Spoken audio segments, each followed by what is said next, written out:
Ele e assim por diante. Então, vem aqui e participe conosco. Nós temos estudado Romanos capítulo 8, a partir do verso 17 até o verso 39. Romanos 8, desses versículos, vão responder a um questionamento dos crentes daquela época. Como nós podemos enfrentar o sofrimento? Eu acho que essa é a resposta que todos nós gostaríamos de ter. Como é que a gente enfrenta as lutas, os problemas, as angústias, as perdas, as enfermidades, não é? Como é que um cristão lida com tudo isso? E nós já estudamos grande parte desse texto, e Paulo vai falar nesse texto que existem algumas realidades espirituais que nos ajudam nesse enfrentamento, e que a gente tem que ter essas realidades em mente. A primeira delas é um grande mistério teológico que aparece no verso 17, onde Paulo diz que nesse tempo os nossos sofrimentos completam o que falta dos sofrimentos de Jesus. E aí a ideia é de uma identificação com Cristo no sofrimento, para ter uma identificação com Cristo na sua glória. Depois ele vai dizer, olha, tem uma outra realidade que você não pode perder na sua mente, no meio da batalha, da luta, é que a gente entende por que Jesus tem que voltar logo, porque esse mundo jaz no maligno. Por isso a oração da igreja naquele tempo era: Maranata, vem Senhor Jesus. E o povo de Deus anseia pela volta do Senhor Jesus, quando toda lágrima será enxuta dos nossos olhos. Terceira realidade que nós aprendemos a semana passada é que nesse tempo em que nós vivemos, nós podemos ouvir três gemidos. O gemido da natureza, a natureza está chorando, está gemendo, e o gemido da natureza a gente pode ver nas coisas que estão acontecendo, aquecimento global e as profecias de coisas ainda que vão acontecer. Depois a gente vai poder ouvir os gemidos dos homens. Por quê? Porque se a própria natureza está gemendo, e eu vivo em meio a essa natureza, pode ter certeza que vai haver luta e sofrimento também na vida do homem que vive nessa natureza. Mas aí ele fala do terceiro gemido, que é o gemido do Espírito Santo, que com gemidos inexprimíveis nos ajuda a enfrentar o sofrimento e a conviver com os dois outros gemidos na nossa vida. E estudamos a semana passada também que a outra realidade que a gente não pode tirar da nossa mente é que nós precisamos enxergar a vitória da nossa fé. Se os nossos olhos estiverem fixados nas nossas dores, talvez nós percamos de vista o que Deus já fez, está fazendo e continuará fazendo até a sua vinda. E aí ele vai falar daquilo que aconteceu antes da fundação do mundo, depois quando Jesus veio a esse mundo, depois no chamado de Deus na nossa vida, em tantas coisas tremendas da graça que Ele fez, na justificação, na regeneração e na glorificação no último dia. E por fim, a gente vai chegar aqui a algumas perguntas, e Paulo termina essa seção fazendo algumas perguntas. É interessante que quando a gente está sofrendo, a gente nem sempre faz as perguntas certas. As perguntas que vêm na nossa mente é: Deus, onde o Senhor está? O Senhor está ouvindo a minha voz? O Senhor está vendo o que está acontecendo? Por que parece que o Senhor não se importa? Senhor, eu acho que o teu projeto tem algum defeito aí, porque não está legal esse negócio aqui. E essas perguntas às vezes nos levam a duvidar principalmente do amor de Deus pelas nossas vidas. E aí Paulo vai desafiar aquele povo da igreja de Roma a fazer as perguntas certas no meio da dor. A primeira pergunta que ele fez foi: que diremos, pois, diante destas coisas? Se Deus é por nós, quem será contra nós? Quer dizer, depois de tudo que a gente viu, dessas realidades todas, a gente vai olhar para as lutas, para os sofrimentos, a gente vai entender a grandeza do amor de Deus, a presença de Deus. Então, o que a gente vai dizer?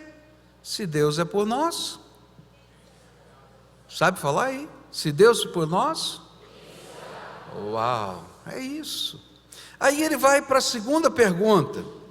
A segunda pergunta vai aparecer aqui nos versículos 33 e 34, ou melhor, antes disso, verso 32: aquele que não poupou o seu próprio filho, mas o entregou por todos nós, como não nos dará juntamente com ele e de graça todas as coisas?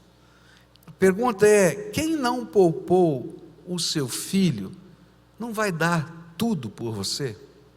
E a resposta é claro, claro que sim. E aí Paulo acrescenta: e de graça, porque de graça é que a gente recebe a bênção, a salvação, é um favor que nós não merecemos, que veio de Deus. E eu queria concluir esse estudo agora olhando para as duas perguntas seguintes que Paulo vai fazer aqui nesse texto, dizendo: olha, você precisa fazer a pergunta certa no meio da luta e do sofrimento. Versos 33 e 34: quem fará alguma acusação contra os escolhidos de Deus? É Deus quem os justifica. Quem os condenará? Foi Cristo Jesus que morreu, e mais, que ressuscitou, e está à direita de Deus, e também intercede por nós.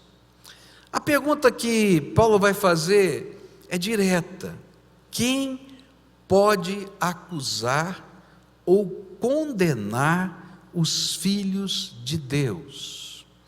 E a resposta que está aqui implícita é: ninguém pode. Por quê? Porque foi o próprio Deus quem declarou você justo, porque Jesus morreu e ressuscitou por você, e é Ele quem intercede por você, como um sumo sacerdote, seu advogado na presença do Pai. Que coisa tremenda! Muita gente tem medo do diabo, tem medo da macumba, da boa cumba, sei lá o que mais, tem medo. Eu me lembro de uma ovelha minha que chegou na empresa e o chefe dele estava para entrar na sala e viu uma pena preta em cima da mesa e falou: aí eu não entro, fizeram um despacho para mim, o negócio aí está feio, eu não entro. E aí ele, como servo do Senhor, falou: não, eu entro e tiro a pena lá para você. Foi lá, pegou a pena e foi embora. E daqui a pouco veio o faxineiro e falou: não foi nada, é o espanador que eu passei aí. Eu fui uma vez fazer uma visita para um empresário aqui da cidade, mas o homem era cheio de coisa, na sala dele tinha um monte de coisa. Aí ele me falou: pastor, eu tenho muita fé. O senhor está vendo aquela planta ali? Aquela lá é comigo, ninguém pode. Se chegar alguém aqui com o olho gordo, ó, já está lá.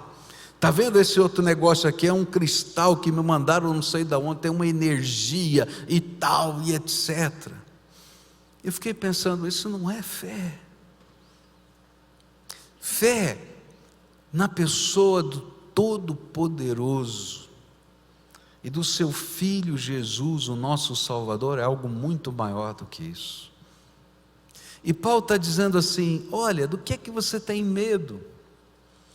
Quem pode acusar um servo de Deus, o Filho de Deus, aquele que nasceu de novo em Cristo Jesus. É interessante que essa pergunta é uma pergunta muito forte, porque a palavra Satanás, tá, que a gente conhece, Satanás, o diabo, tá?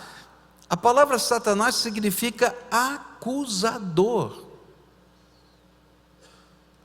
E ele estava dizendo assim: olha, nem o acusador pode fazer qualquer acusação a alguém que nasceu de novo em Cristo Jesus. Por quê? Porque no dia em que você recebeu Jesus como Senhor e Salvador, quando você entendeu que Ele morreu na cruz por você, não apenas os seus pecados foram perdoados, porque só se os pecados fossem só perdoados, você continuava perdido. Sabe por quê? Porque você continua pecador. Quantas vezes você já foi orar para Deus e pedir perdão? Agora vamos falar baixinho: pelo mesmo pecado. Não é verdade?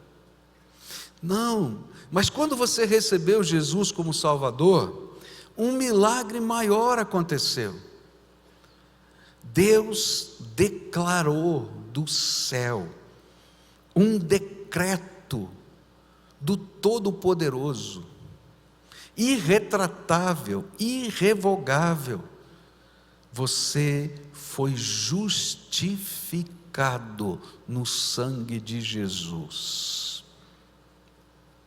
Não quer dizer que agora você vai pecar à vontade, não, porque Ele colocou dentro de você o Espírito Santo, Ele te deu uma nova natureza, uma natureza espiritual, e vai haver uma revolução dentro de você quando você andar no pecado, porque o Espírito de Deus vai entrar em luta com o teu espírito e dizer: você não é mais esse tipo de pessoa. E você vai entrar em crise dentro da sua alma, porque você recebeu a graça de Deus. Mas o que ele está dizendo é que o acusador não tem mais poder de acusar, de tocar. Por quê? Porque o decreto do Todo-Poderoso foi dado a seu favor. Essa é uma coisa tremenda. Tem algumas pessoas que entram em crise com relação a isso, inclusive algumas denominações evangélicas. Algumas denominações evangélicas dizem assim: olha, se você tiver pecado antes de morrer e não tiver pedido perdão, ou se você tiver pecado e Jesus voltar e não deu tempo de pedir perdão, você vai para o inferno. Então eu quero dizer para você: você está perdido, rapaz, né? Eu acho que você deveria colocar um programa automático dizendo perdão a cada 10 segundos. É verdade, porque você é pecador. Eu sou pecador. Mas o que a Bíblia está dizendo é algo muito maior. Ele está falando que tem um edito do Todo-Poderoso, dizendo: olha, ninguém pode acusar você, porque o sangue de Jesus, o Filho de Deus vivo, perdoou os seus pecados, e nesse momento o decreto do Todo-Poderoso que está sentado no trono veio sobre você, justificado. E sabe o que mais? Você tem agora um advogado, permanentemente na presença do Pai, intercedendo a seu favor.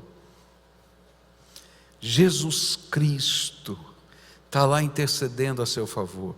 Lembra que eu falei que o Espírito Santo geme até com gemidos inexprimíveis, intercedendo por nós? E aí aqueles gemidos chegam ao trono celestial, e aí o Filho, o nosso Salvador, Jesus Cristo, Ele corrobora com o Espírito e intercede: Pai, manda os anjos, Pai, coloca a tua graça, Pai, dá mais uma oportunidade, chacoalhe a vida para que ele possa ter santidade. Ele é o nosso intercessor e está lá todo o tempo na presença do Pai.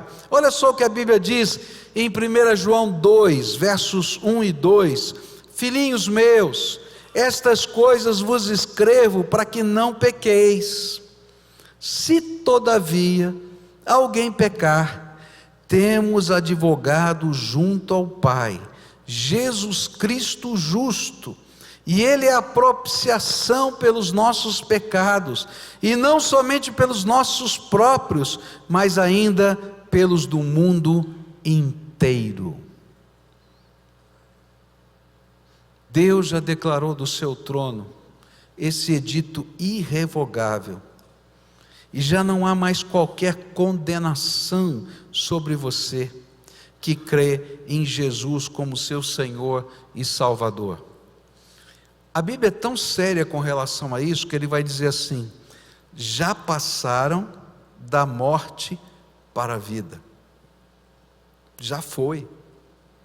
A Bíblia é tão séria, que diz que no juízo final, vai ter dois tipos de juízo. Um juízo que é o de condenação, e a Bíblia diz que nós já passamos, esse juízo não pega mais, já foi, porque ninguém pode nos condenar. E aí nós vamos entrar num outro juízo, que é o juízo da glorificação. No juízo da glorificação, a gente tem os galardões, ou seja, os prêmios de Deus. Nós que merecíamos ir para o inferno, ainda vamos receber prêmio. Tem uns que a Bíblia diz que vão lá chegar lá cheirando a churrasco e sem roupa, porque queimou tudo no caminho, mas estão salvos. Mas outros vão ter prêmios de Deus. E a Bíblia está falando desse milagre que só Jesus pode fazer. E às vezes eu estou aqui vivendo com medo. Não, olha, porque isso que está acontecendo é porque o diabo está na minha casa, tem lá um quadro virado de ponta cabeça, que eu não sei o que, tem uma imagem do fulano, sei lá, não tem, não pega. Na casa de um servo de Deus não vai ter imagem, na casa do servo de Deus não vai ter ídolos, não é? Porque ofende o nosso Deus. Mas querido, eu não vou comer desse pão porque o João fez o pão, eu não sei o que ele botou nesse pão aqui, deve ter uma macumba nesse pão. Eu já vi gente assim. Querido, ninguém condena e ninguém toca no Filho de Deus. Olha só o que a palavra de Deus vai dizer, Romanos capítulo 1.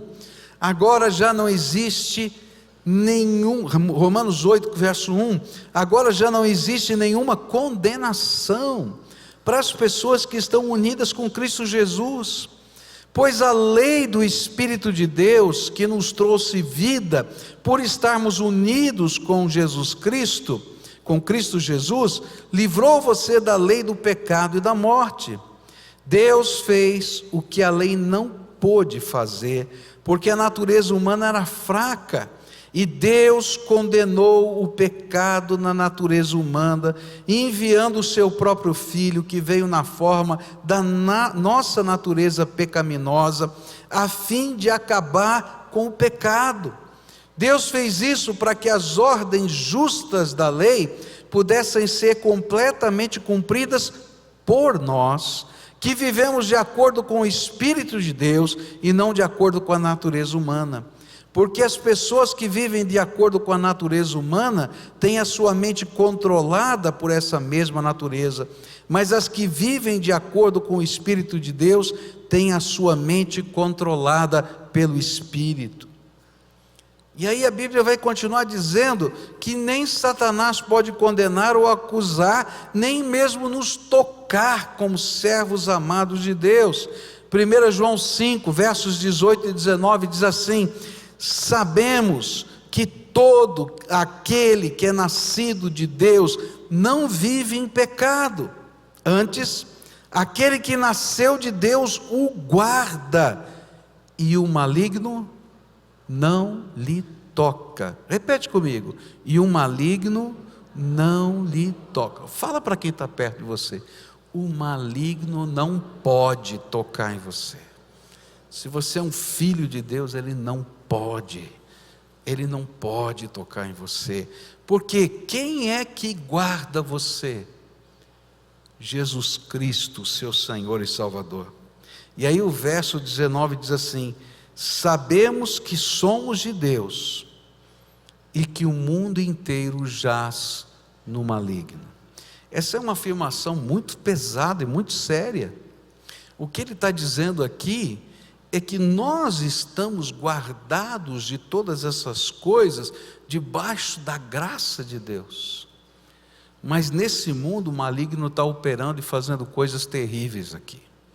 Só que ele não tem autoridade para tocar naqueles que estão debaixo da graça de Deus. E aí a pergunta de Paulo é: você tem medo do quê? A primeira pergunta é: você está angustiado porque se Deus é por nós, quem será contra nós? Você está achando que Deus te abandonou? Se Ele não poupou o seu próprio filho, será que Ele não dará para você todas as coisas? Você está angustiado porque tem lá uma urucubaca na sua casa? Querido, se você é servo de Deus, dobra o teu joelho lá e fala assim: minha casa pertence ao Senhor. Eu gosto de vez em quando fazer isso na minha casa. Eu entro com a mão levantada para o céu e digo assim: declaro diante de homens, de anjos, de demônios, que o Senhor Jesus é Senhor dessa casa, é Senhor desse quarto, é Senhor dessa sala, é Senhor de todos os lugares. Aí alguns dizem assim: não, olha o que está acontecendo, é uma maldição hereditária. Eu estou lá ligando para a maldição hereditária, porque o sangue de Jesus, o Filho de Deus vivo, me purifica de todo pecado. Tem demônios sim que perseguem famílias, é verdade, mas eu fui lavado no sangue do Cordeiro. Eu tenho medo do quê? De quem? Se nem o acusador, que teria razão para me acusar, porque eu e você somos pecadores, e só você, Deus e o diabo sabem como é que você é pecador. Já falei aqui, já pensou passar no telão aqui? Ia ser feio. Mas se nem ele pode fazer isso, porque você foi salvo, lavado no sangue do Cordeiro, selado com o Espírito Santo da promessa, então não tenha medo, não tenha medo, porque o Senhor é por nós. E se o Senhor é por nós, quem será contra nós? A grande questão aqui é: por que você tem medo do diabo, da maldição hereditária, das acusações ou perseguições? O Supremo Juiz já decretou o seu veredito e não há lugar para apelação.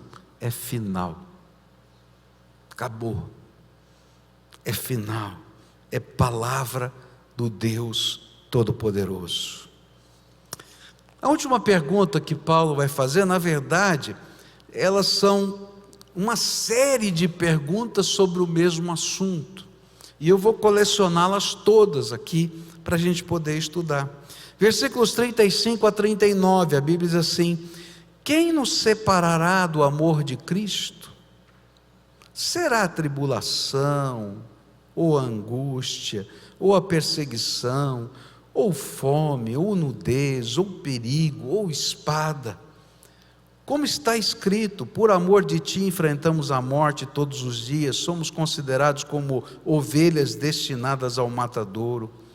Mas em todas estas coisas somos mais que vencedores por meio daquele que nos amou.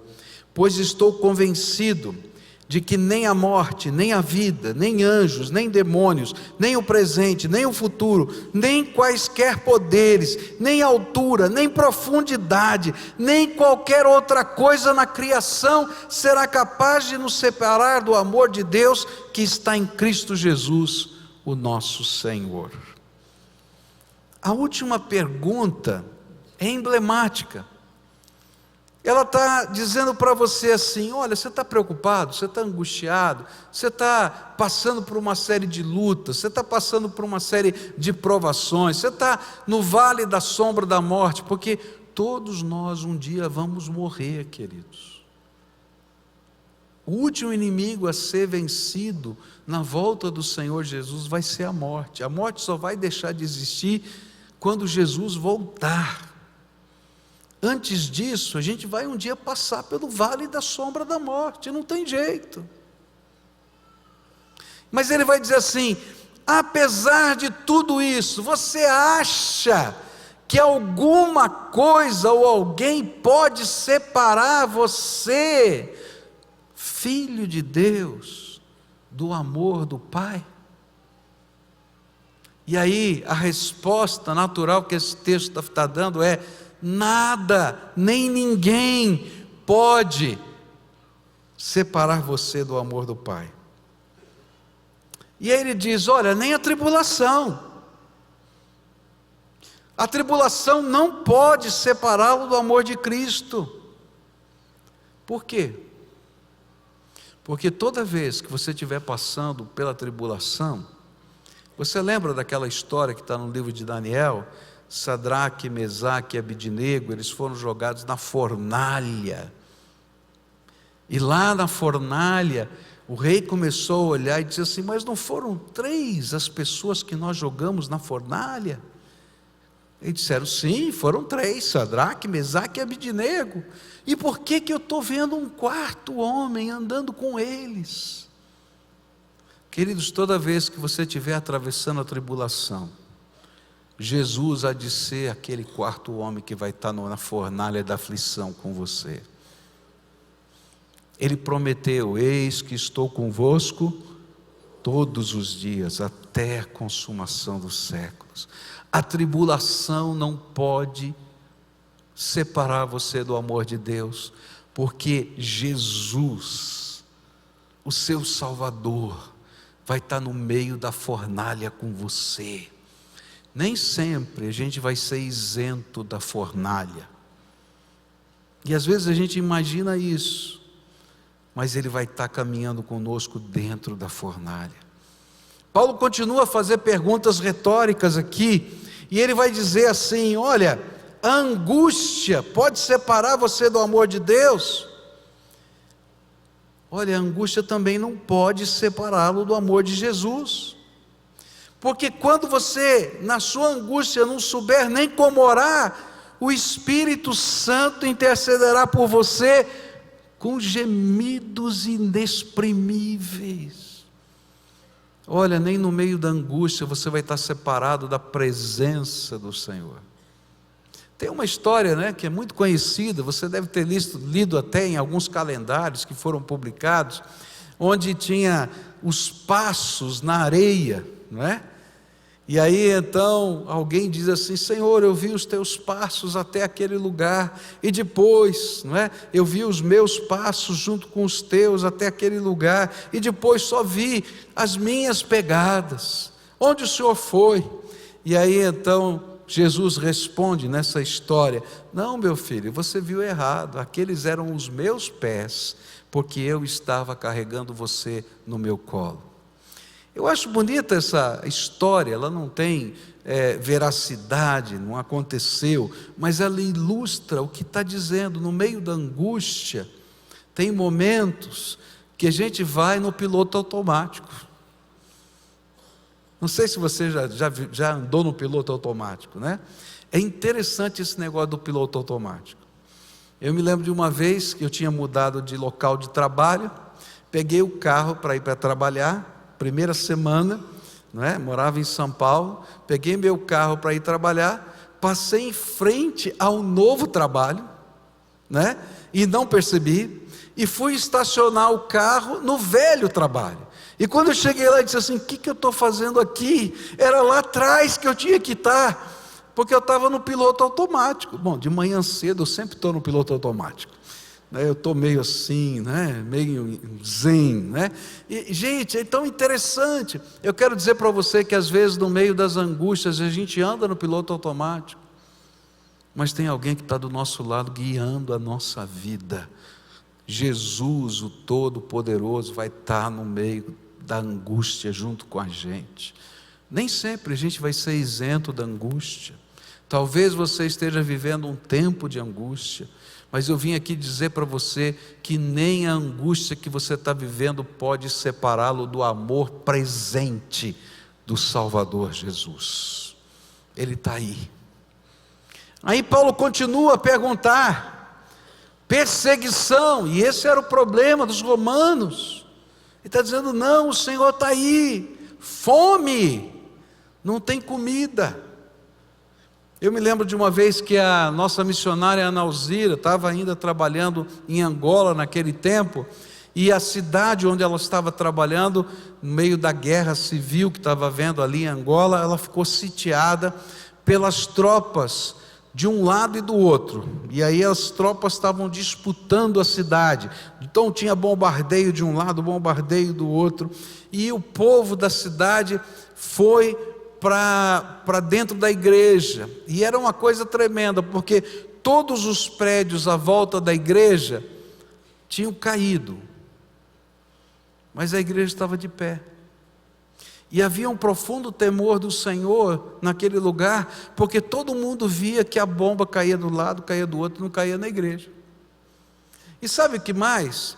Tinha acabado toda a comida da cidade, mas a cidade, aquela igreja tinha recebido poucos dias antes do cerco, uma doação de 4 toneladas de fubá. Só tinha fubá. Então eles comeram fubá com água, água com fubá, fubá com água, água com fubá. Mas, meus queridos, era a única comida que existia naquela cidade. Nem a perseguição pode nos afastar do amor de Deus, porque mesmo no meio das lutas mais incríveis, o Senhor se revela no nosso meio e cuida dos seus filhos.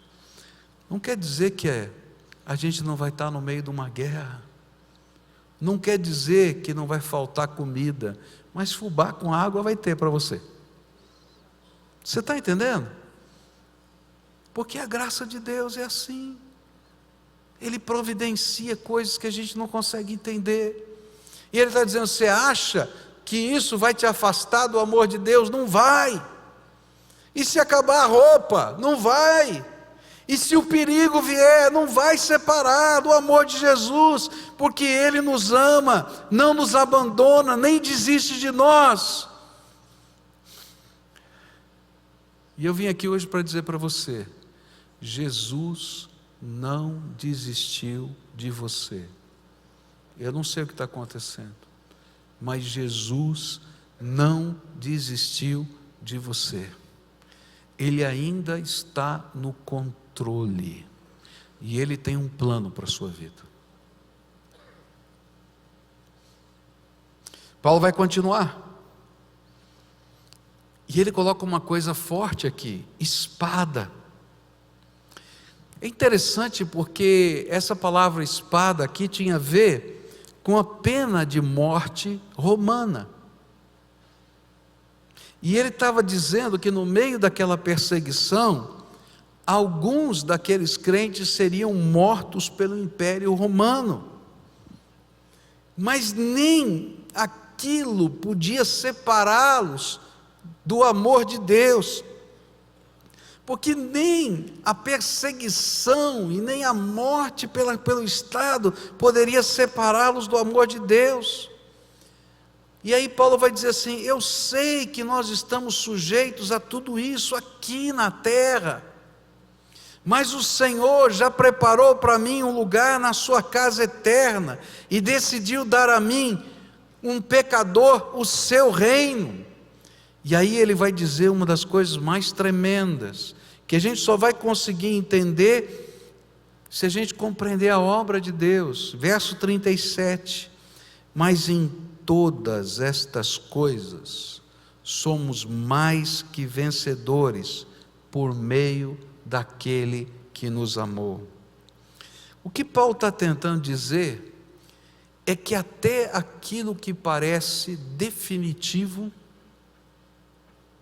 até aquilo que parece derrota, continua sendo vitória para um servo de Deus. Porque a morte não é o fim para um servo de Deus. E a morte não é derrota. O apóstolo Paulo disse assim: o viver para mim é Cristo e a morte, meu lucro. Porque todas as promessas de Deus virão sobre a minha vida. Então, nem a espada pode me separar do amor de Deus. Às vezes a gente olha a vida na perspectiva do hoje e do agora, como se tudo acabasse aqui e agora. E a gente perde a perspectiva de Deus, que é a eternidade. Por isso Paulo está dizendo: olha, não tem jeito de você perder, o jogo já está ganho, a vitória é nossa. Você pode tomar o gol agora, mas a vitória já está ganha, já sei o resultado.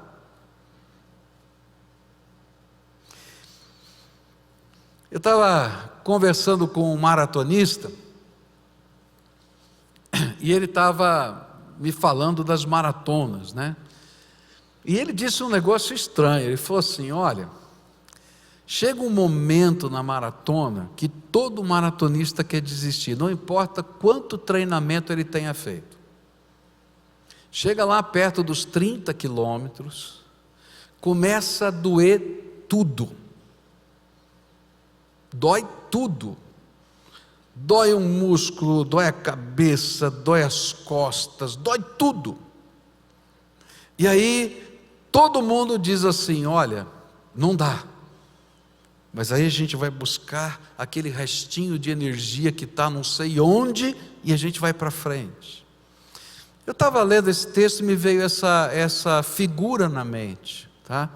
Às vezes a gente está no meio das batalhas da vida, e a gente olha e diz: acabou, não tem jeito, não dá, foi tudo. E aí o Espírito Santo de Deus diz assim: eu sou a tua força, eu sou a tua esperança, eu sou a tua alegria, eu estou lhe dando a glória eterna. Continua nessa jornada, porque não terminou, e só vai terminar na hora que eu decretar o fim da sua vida. E se for esse momento, eu decretei, e vai ser vitória, porque vai continuar você comigo por toda a eternidade.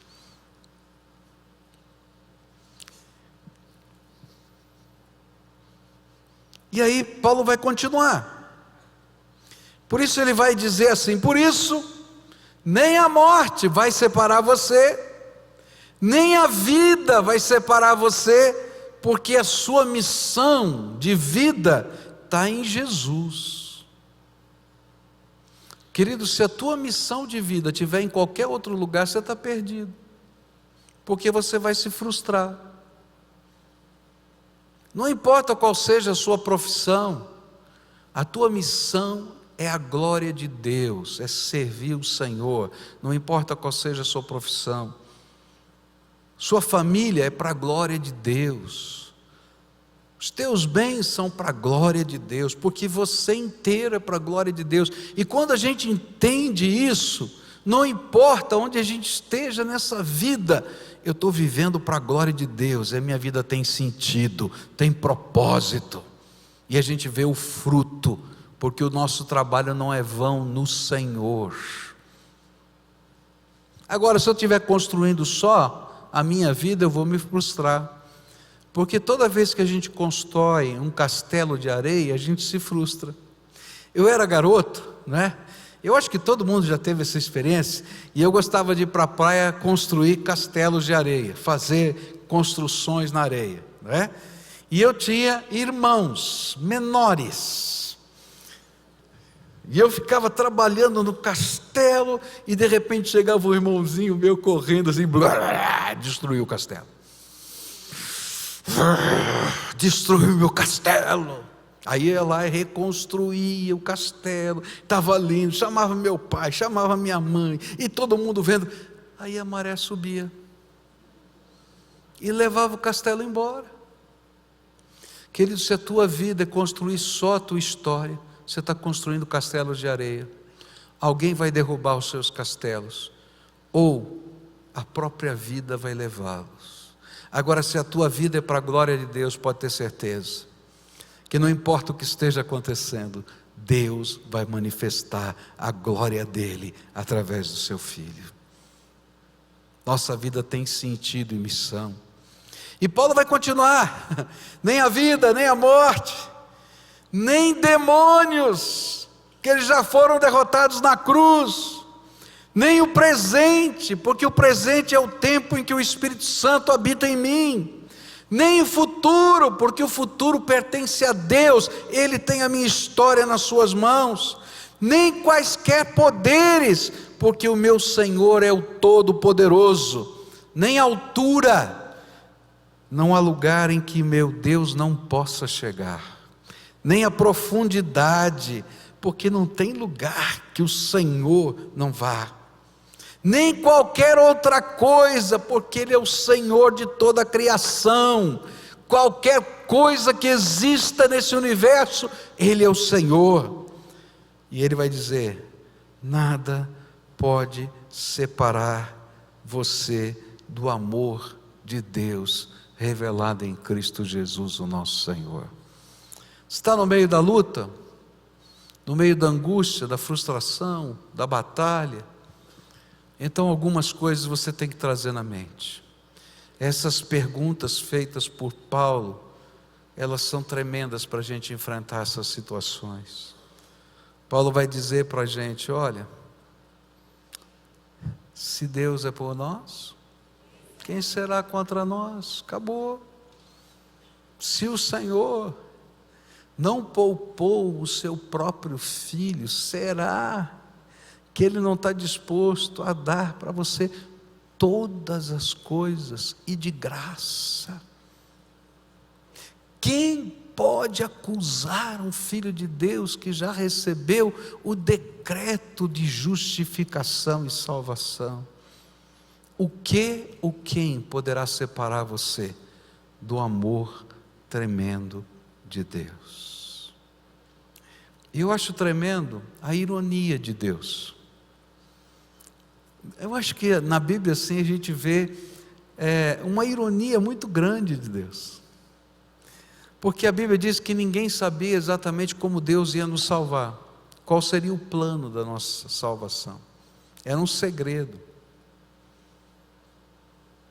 E aí os próprios poderes satânicos, usando o sistema de governo e usando os líderes eclesiásticos daquela época, colocaram Jesus na cruz. E aí o apóstolo Paulo fala da ironia de Deus. Se as potestades conhecessem o plano de Deus para a nossa salvação, nunca teriam crucificado Jesus. E aí está na minha cabeça, não está na Bíblia, tá? Eu fiquei lendo aquele texto pensando assim: olha a ironia de Deus. Chegaram lá os inimigos do Senhor e quiseram colocá-lo na cruz, dizendo: nós vamos matar o Filho de Deus e vai acabar esse negócio aqui.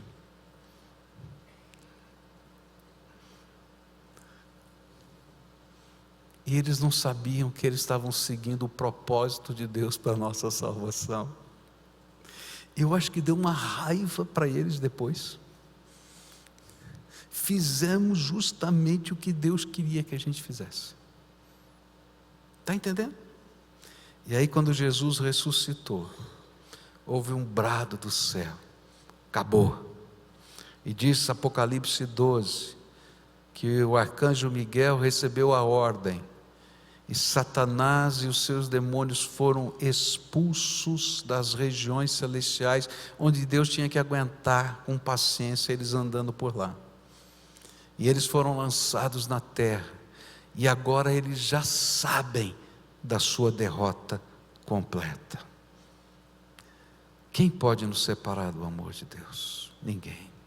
Então nessa noite, daqui a pouquinho a gente vai celebrar a ceia do Senhor. O pão representa o corpo de Jesus, o sangue de Jesus está representado no cálice, no vinho. E esse memorial, ele existe para lembrar-nos sempre que nada, nem ninguém pode separar você do amor de Deus. Se Deus não poupou o seu próprio Filho, será que Ele não vai dar, juntamente com Ele, todas as coisas? No meio dessa angústia que você está vivendo, da batalha que você está vivendo, Deus não prometeu para você que você não passaria por lutas e tribulações. Ao contrário, Jesus disse: no mundo tereis aflições, mas tende bom ânimo, porque eu venci o mundo.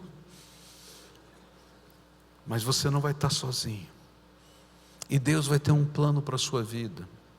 Coloca o foco na glória de Deus. Coloca o foco na glória de Deus.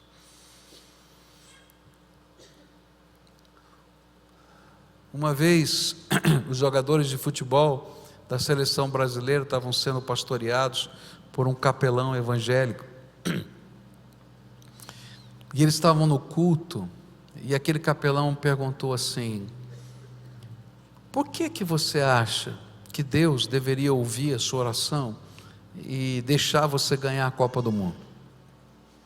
Será que não tem outros que vão fazer a mesma oração em outros times? O que faria diferença para Deus ouvir a oração? E foi muito interessante a resposta de alguns deles.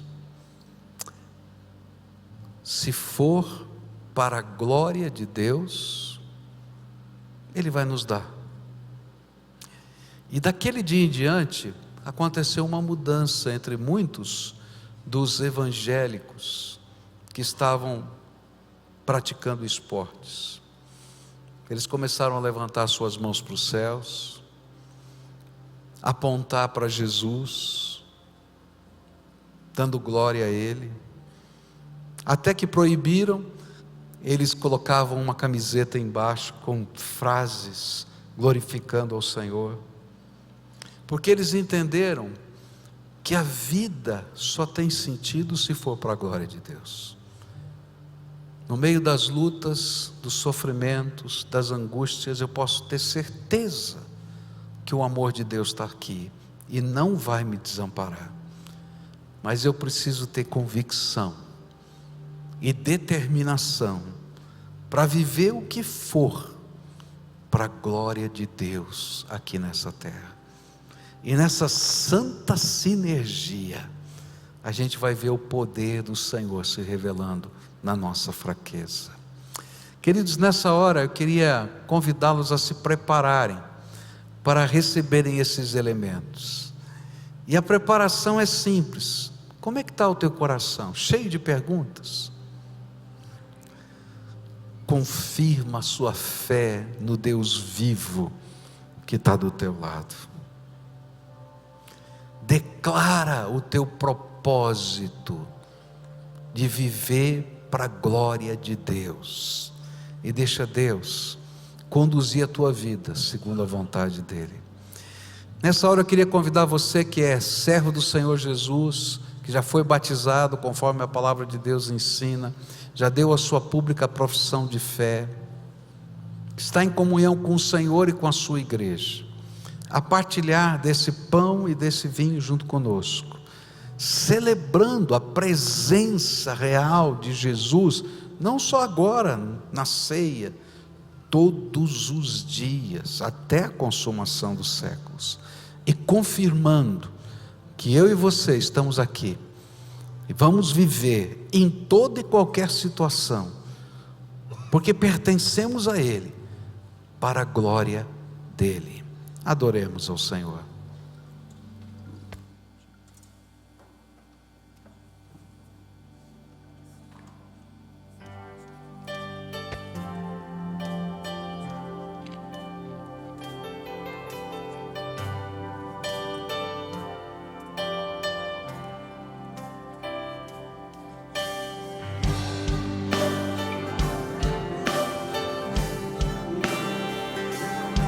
poltrona, se for possível.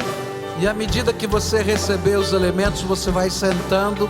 E assim a gente pode perceber se todos receberam, tá bem? Tem intolerância a glúten? Aqui no centro, atrás, você vai encontrar elementos sem glúten. O Senhor é elevado entre os louvores de um povo que proclama o seu poder, entre mãos que se erguem como gratidão e amor, entre vidas que se prostram para o seu louvor, procurando sua vontade realizar, seu poder em cada vida manifestar,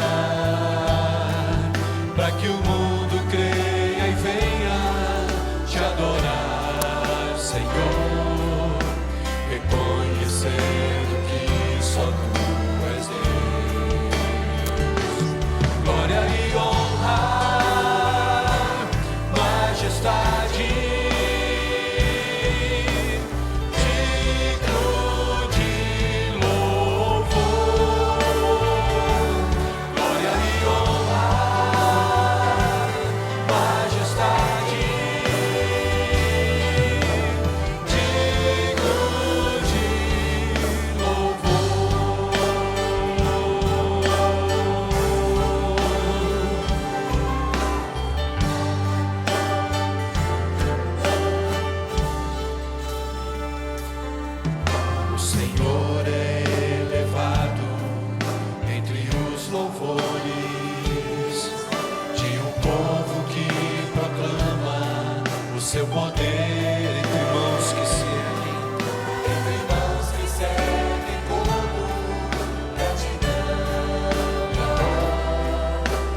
Digno é o Cordeiro que foi morto,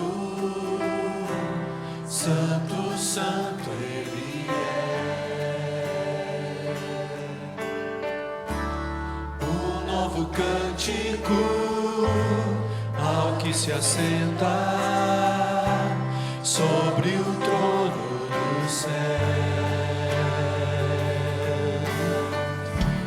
Digno é o Cordeiro que foi morto, santo, santo Ele é. Um novo cântico ao que se assenta sobre o trono do céu. Santo, santo, santo, Deus Todo-Poderoso,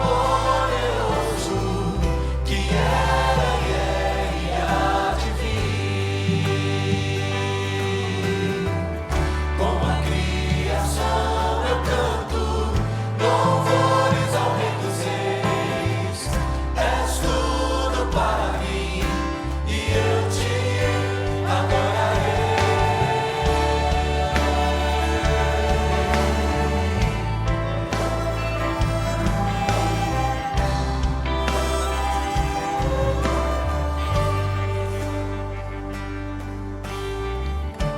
Está vestido do arco-íris, sons de trovão, luzes, relâmpagos,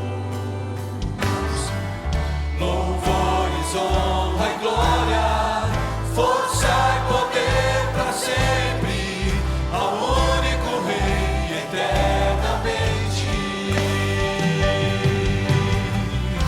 Santo, santo, santo, Deus Todo-Poderoso, que era e é e há de vir. Com a criação eu canto louvores ao Rei dos Reis. És tudo para mim e eu te adorarei.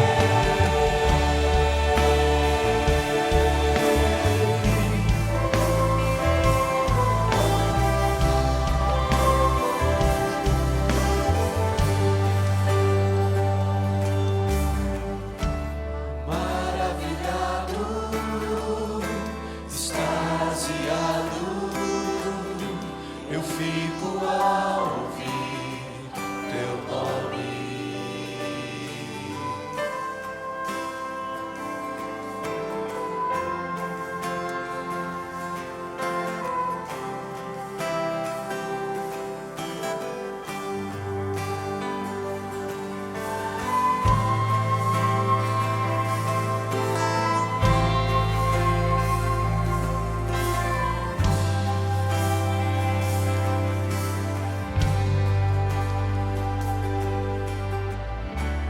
Maravilhado, extasiado, eu fico ao ouvir teu nome, Jesus, teu nome é força, Jesus, teu nome é força, é fôlego de vida, misericórdia, água viva.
Aleluia.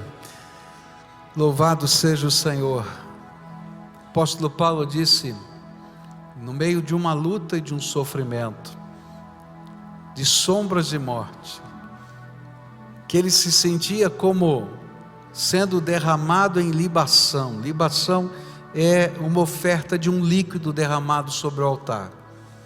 Sabe quando você derrama um líquido sobre uma chapa quente, não é? Que bate, vai e sobe ali, e tu diz, estou me sentindo assim, mas eu sei em quem eu tenho crido, estou certo que é poderoso para guardar o meu tesouro até o dia final. Nesse momento, a gente vai agradecer a Deus pelo pão, símbolo do corpo do Senhor Jesus, símbolo desse ato da graça de Deus em Cristo Jesus, que morreu para a nossa salvação. E eu vou pedir para a Kátia orar, agradecendo a Deus e dizendo, Senhor, no meio da nossa luta, que nós sejamos uma oferta de louvor. Depois o Carlos, seu marido, vai orar, agradecendo pelo sangue de Jesus vertido na cruz do Calvário, porque ele foi, o sangue de Jesus, libação pelos nossos pecados.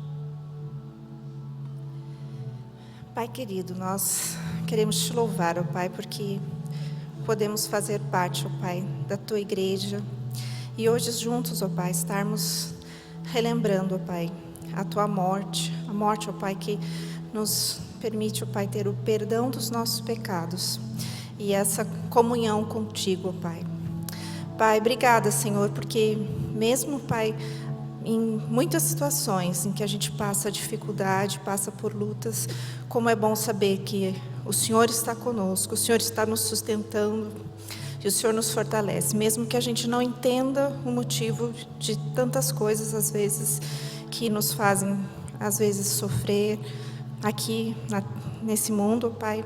Mas como é bom saber que o Senhor sabe de tudo, sabe o melhor para nós, e a nossa vida está como na palma das tuas mãos, ó Pai, sustentada e protegida por ti, ó Pai. Nós te louvamos, ó Pai, pelo pão que vamos comer agora, que representa o teu corpo, ó Pai.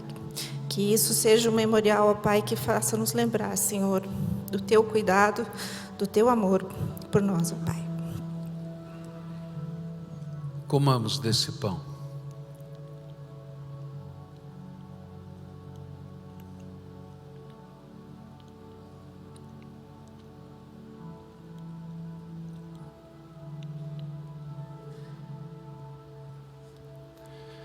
Ó Pai de amor, se o Senhor é por nós, quem será contra nós? Ó Deus querido, queremos com esse memorial, ó Deus, estar lembrando, Senhor, o teu sangue derramado na cruz, e lembrar que se o Senhor não poupou o teu próprio Filho por nós, ó Deus, quanto mais o Senhor fará por nós. Queremos invocar, Senhor, que ao começarmos essa nova semana, que a gente tenha essa lembrança, ó Pai, que esse Deus de amor, que entregou o seu Filho por nós, que nos deu a salvação, está conosco, ó Pai. Que tenhamos, Senhor, em nossos corações essa certeza, essa segurança, ó Deus, do teu poder indo conosco, ó Pai. Que a gente não esteja limitando o teu poder e muito menos o teu amor, ó Pai, quando enfrentamos tantas situações do nosso cotidiano e que muitas vezes, Senhor, limitamos a tua capacidade, ó Deus, de resolver, ou muitas vezes limitamos, Senhor, a tua capacidade de nos amar a ponto de resolver os problemas que nos cercam, as dificuldades que se avançam sobre nós. Mas queremos, ó Deus, estar declarando, ó Pai, que dependemos do Senhor, que reconhecemos, Senhor, a tua soberania sobre nossas vidas, ó Pai, e com esse memorial que participamos agora, reconhecer que o teu sacrifício não foi em vão, que o teu sangue derramado na cruz por nós nos salvou, nos libertou e nos redimiu, ó Pai, para sermos hoje teu, Senhor, somente teu, e buscar a ti, Senhor, em cada momento em nossa vida, ó Pai. Aceita a nossa adoração, o nosso reconhecimento, Senhor, do teu sacrifício por nós, Senhor. Em nome de Jesus. Amém. Bebamos desse cálice. Muito obrigado. Queria convidar você para ficar de pé. E a gente vai terminar esse culto declarando a nossa fé de duas maneiras. Se você quiser, não é obrigado, tá? Eu vou fazer isso, mas se você quiser, você pode fazer junto comigo. Eu vou levantar as minhas mãos para os céus e vou declarar que Jesus é o Senhor da minha vida, Senhor da minha casa, Senhor das minhas lutas, Senhor dos meus medos, Senhor de todas as coisas. Eu não sei o que você precisa declarar que Jesus é o Senhor, mas declara. Se você quiser, levanta a tua mão agora para o céu e faz a tua oração, faz em voz alta, ó. Eu declaro que Jesus é o Senhor da minha casa, dos meus filhos, da minha família, das minhas lutas, das minhas vitórias, de tudo. Ele é o Senhor, e por isso nada pode me separar do amor dele. Ele é o Senhor. Agora dá a mão para quem está perto de você, fecha o corredor. Você sabe que a gente sempre termina assim o culto, não é? É o povo de Deus junto, é teu irmão que está aí do teu lado, é tua irmã que está aí do teu lado, é o povo de Deus, e a gente vai fazer essa afirmação de fé agora, não é?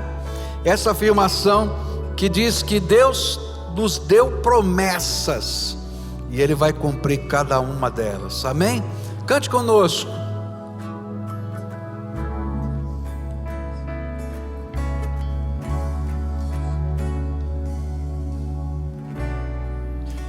Sei que os teus olhos